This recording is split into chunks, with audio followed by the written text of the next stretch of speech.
시청자 여러분 안녕하십니까? K스탁 라이브 진행의 원희주입니다. 여러분 세계에서 철통 보안, 방공망이 가장 철저한 나라 하면 어디가 떠오르시나요? 아마 대부분 이스라엘을 떠올리실 겁니다. 이스라엘의 단거리 방공체계 발악부터 아이언돔, 다윗의 슬링, 에로2, 에로3, 여기에 미국산 사드까지 지상에서 우주까지 요격할 수 있는 복층형 방공망을 자랑하죠.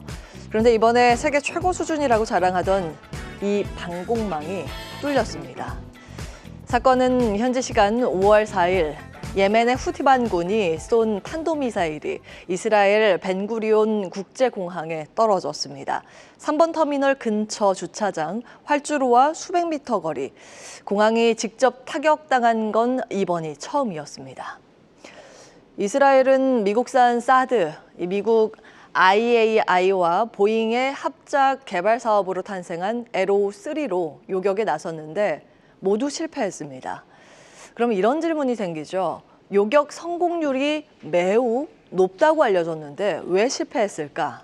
첫 번째, 우연히 극히 낮은 요격 실패율을 뚫고 미사일이 떨어졌을 가능성. 두 번째, 방어력 자체에 문제가 있을 가능성. 여기에서 시장이 의문을 제기하고 있는 건 바로 이 후자 쪽입니다. 이번에 떨어진 게 단순 탄도미사일이었냐 아니면 극초음속 미사일이었냐라는 데 좀 주목을 하고 있는데요.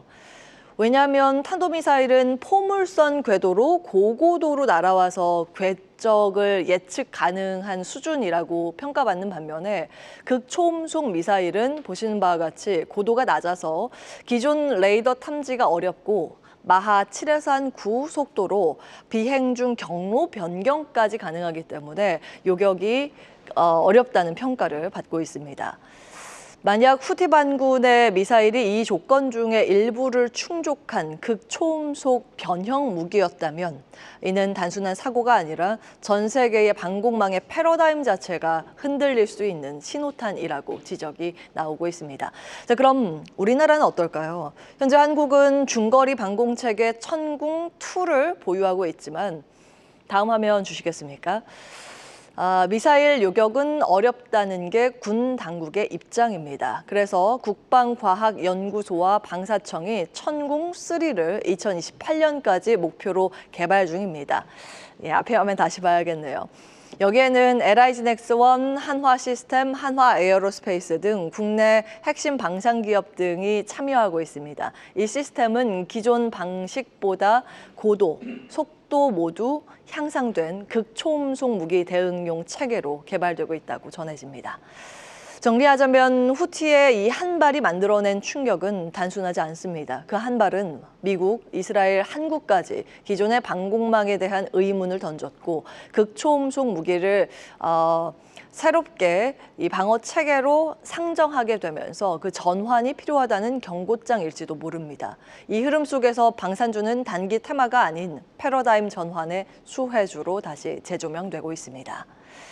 자, 이어서 환율 이야기를 좀 해보겠습니다.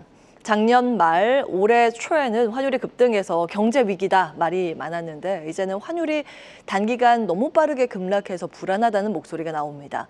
연초에 달러당 원화 가격은 1,470원도 돌파했습니다. 여기 소수점이 좀 잘못 표시가 됐네요. 그러면서 글로벌 금융위기 이후에 15년 만에 최고치를 경신했는데요. 오늘은 6개월 만에 최저치로 달러당 원화 가격이 1,300원대에 진입했습니다. 대만의 영향이라고 하죠. 대만 달러는 2일과 5일 이틀 동안 무려 10% 가까이 급등을 했습니다. 대만 달러의 가치의 급등, 즉 환율은 급락이죠. 그 전일 되돌림을 감안하면 대만 달러는 3거래일 동안 7% 정도 절상했는데요. 이는 변동성이 크지 않은 대만 외환 시장에서 1988년 6월 이후 가장 큰 절상폭입니다. 시장에서는 이를 두고 아시아 통화의 초강세가 시작된 건 아닌가 하는 해석이 나옵니다. 그런데 여기서 중요한 건 이 초강세가 왜 나왔냐는 질문에 대한 답이 모두 다르다는 점입니다. 다음 보시죠.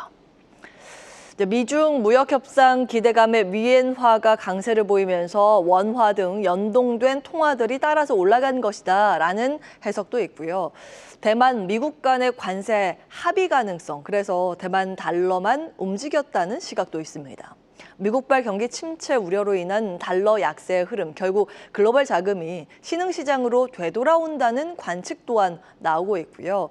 혹은 그냥 단순한 수급 문제, 대만 보험사나 TSMC 등의 대형 기업 등이 환해지 물량 정리가 갑작스러운 흐름을 만든 것일 수도 있다라는 분석도 있습니다. 그런데 이렇게 이유가 여러 개라는 건 사실상 명확한 원인이 없다는 방증이기도 하죠.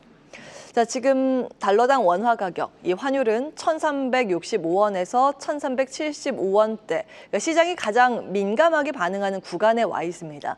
여기에서 우리가 놓치지 말아야 할 포인트, 바로 환율이 수출주 투자 심리에 미치는 영향입니다. 환율이 오를 때는요, 반도체, 자동차, 조선, 방산 같은 수출 대표 기업들의 환차익이 실적에 반영됩니다. 말 그대로 수출하고 돈도 더 벌고 덩달아서 그 기대로 주가도 오른다는 구조죠. 그런데 지금처럼 원화가 강세로 전환되면 이 기대감이 꺾인다는 논리가 다시 나올 수 있습니다. 환율 효과 보던 거 줄어드는 거 아니냐 하는 심리적 압박이 들어오기 시작하죠. 그런데 반대로 외국인의 시선에서는 이 원화 강세가 호재일 수 있습니다. 왜냐하면 환차손 우려는 줄고 앞으로 원화가 더 오르면 투자해서 환차익까지 얻어갈 수 있으니까요.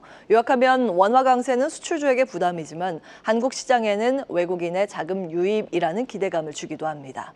그래서 결론은 환율의 방향도 시장의 해석도 결코 단선적이지 않다는 겁니다. 환율이 하락하면 수출주는 힘들어야 맞죠. 그런데 오늘은 이 환율은 내려가는데 반도체, 조선, 방산 같은 수출주가 오히려 오릅니다. 앞서 살펴보신 그 이슈와 함께 반도체 같은 기업들은 미국의 빅테크 훈풍을 좀 받고 있죠. 그만큼 시장은 단순 계산보다 기대 심리 흐름에 반응하기 때문입니다. 그리고 그 흐름은 늘 우리가 생각한 대로 흘러가지만 않죠. 원화 강세는 과연 악인가 독인가? 이번 주 시장은 그 질문에 열린 결말로 답하고 있습니다. 계속해서 다양한 경제 이슈를 알고 싶다면 구독과 좋아요, 알림 설정 부탁드립니다. AI 캐스터 권미정이었습니다.